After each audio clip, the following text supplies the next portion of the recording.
Hello, welcome back to Madrona's Pulse Teachings. I am Iris J, and it is time for our astro forecast for the week ahead. So we are talking about January 13th through the 19th, and we start the week out with our Cancer full moon.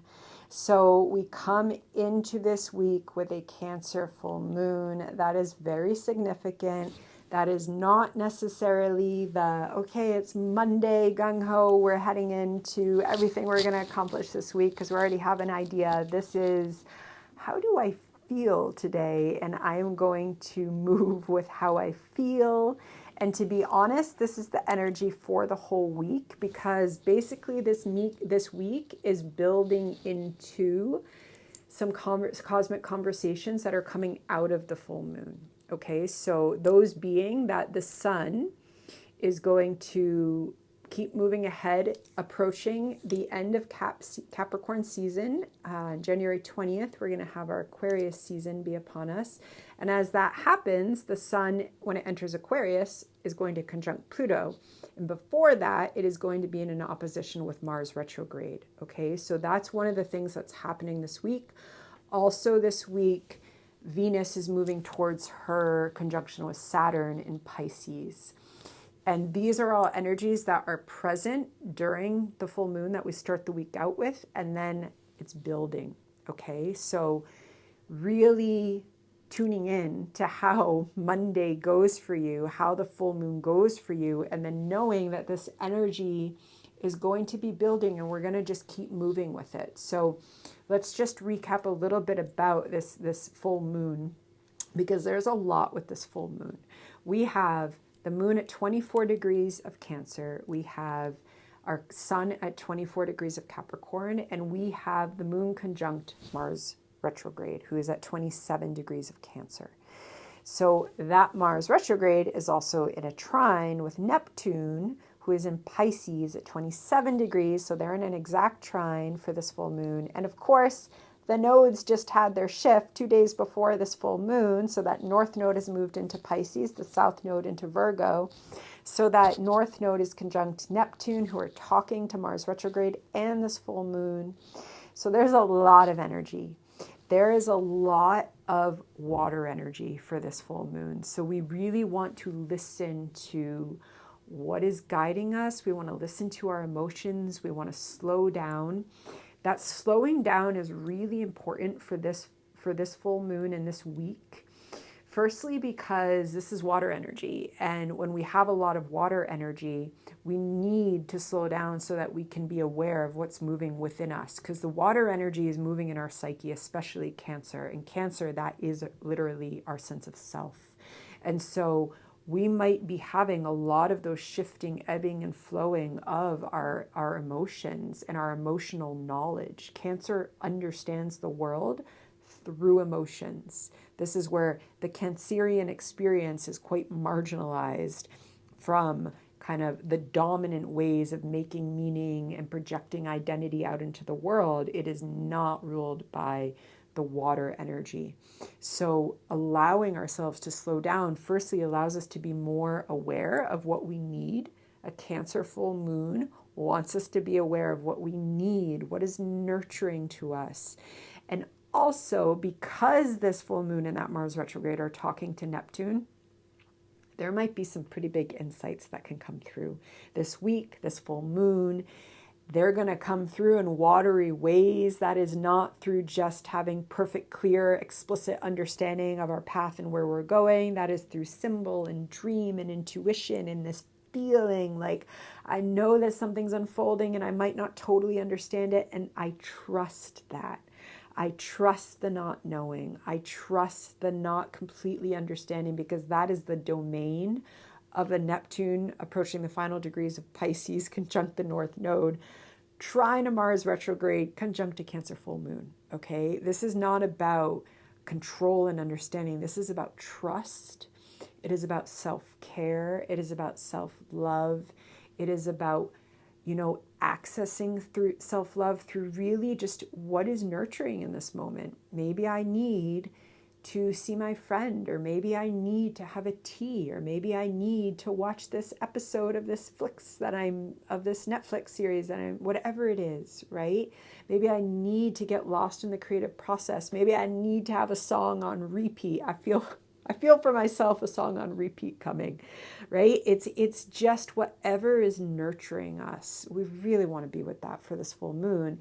And because when we do that, when we take that active drive, Mars retrograde is relearning what it means to have that active drive, be about care, be about nurture. That's when we might have the insights come. When we relax into being in the present moment, that is when some big illuminations could come with this full moon that carries us through the week, right? So then, of course, that moon is going to keep moving right after that exact full moon at 2:25 in the afternoon Pacific time on the 13th. So later that day, it's going to be exactly conjunct Mars retrograde. So we really want to back off of, we want to create space. If our partners or friends or people that we live with, we want to allow them a little bit of moodiness as well, because that moon is going to be conjunct Mars retrograde. And it's a moment of not necessarily knowing what we want, of not necessarily knowing what we even need. And so we might have to do a little, experiential trying and kind of touch and go around what we need. And so just giving that space to ourselves and to our loved ones, it's what this energy is asking for. It's also going to avoid conflict, because this energy of this full moon, it does not want us to get into it. It does not want us to get into conflict. It wants us to back off and just give ourselves space. And then, of course, for a couple of days, we are moving towards that sun in its exact opposition of Mars retrograde this week. And that's going to be exact on the 15th, and then still really tight on the 16th. So this whole week, that sun is moving in Capricorn. It's going to come in the 15th and the 16th into that exact opposition. And again, this really could, there's something being worked out. There's something being worked out this week, and we really just want to try and be present with it. We might not totally understand what's happening.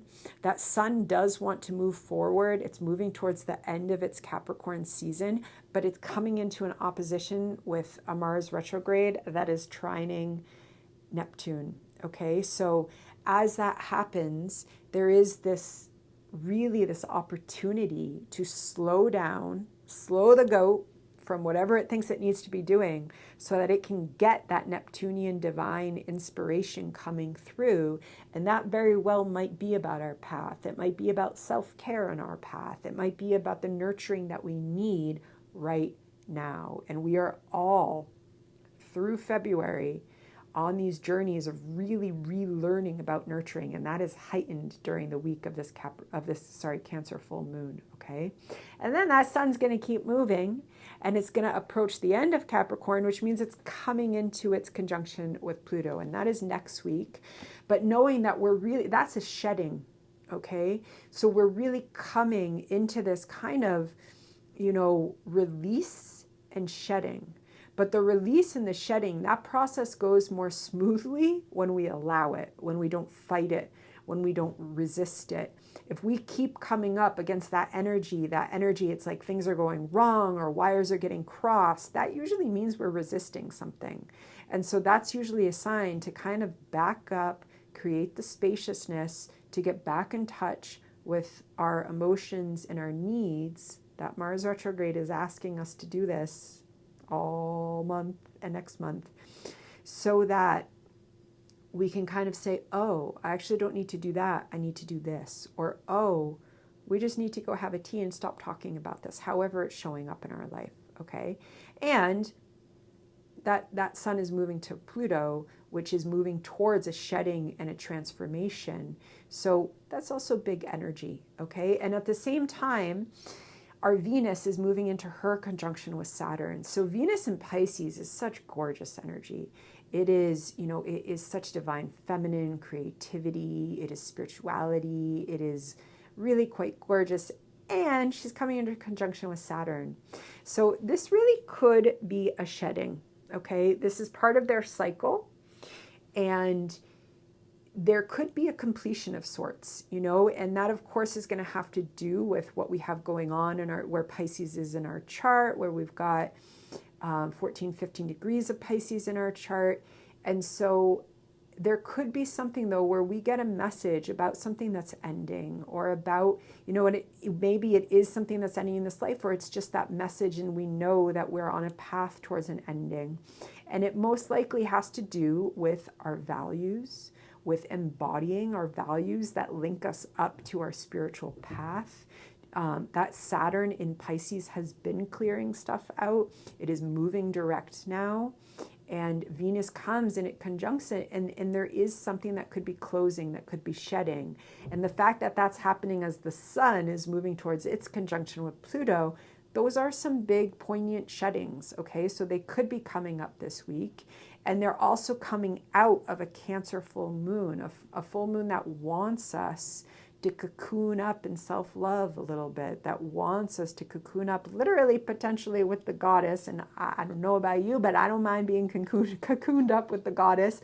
That Neptune talking to the Mars, and the Mars retrograde and the moon for the actual full moon, and the North Node conjunct that Neptune, there is strong goddess energy there, you know. And then with Venus conjuncting Saturn, that Saturn also, especially when we go into some of the ancient energy of Saturn that's awakening, it brings us into the old crone wisdom, brings us into the bone mother wisdom. Conjunct Venus, this is ancient divine feminine energy coming through to be embodied in a new way. And so you could really be feeling into that this week as well. So it's a powerful week. There is a lot of energy. One other thing that I want to mention, and this is lasting all week from the full moon through the week, is that Uranus, who is at 23 degrees of Taurus and is retrograde and will be stationing direct at the end of this month, is opposite Juno all week long. Okay, so she's at 23 degrees of Scorpio. And Juno and Scorpio, oh, she's on a nice reclaiming journey, okay? So this is for all of us, because that Juno, and when she's in Scorpio, she gets to reclaim a lot of the experiences that she had to other herself from. That comes out of the myth of Juno, that comes out of the patriarchal heritage that Juno emerged out of, that we're all unlearning so that we can re-embody her divine. Juno has a lot of matriarch energy. When she's in Scorpio, she brings up that nice, it is old crone. It's kind of sorceress energy. It's witchy energy. She brings up the alchemy. She gets to feel her emotional self, that Juno, because she had so much responsibility, and in the myth, because she had a horrid husband who was also, what do you know, the most powerful god. She had to play that role in the ancient world, and we're still unlearning that role of Juno in the female identity and the divine feminine energy. And so here she gets to be with her deep part, she gets to be with her raw part, she gets to be with her anger. And that Juno reclaimed is awakening opposite Uranus all week. And so she gets to alchemize it. So it's not a Juno who's acting out of fear, confused with anger, and is maybe being controlling, or however that, no. Juno opposite this Uranus, she gets to awaken to her power. Okay, so that is another layer of energy that's here as we come into the full moon, as we come out of the full moon, as we journey with that sun opposite Mars retrograde, and that sun to its conjunction with Pluto and entering into Aquarius season next week. And so there is the astro forecast carrying us through the week. We are starting with a Cancer full moon, so I'm sending those Cancer full moon love vibes out to you, and I look forward to seeing you soon. Okay, be well.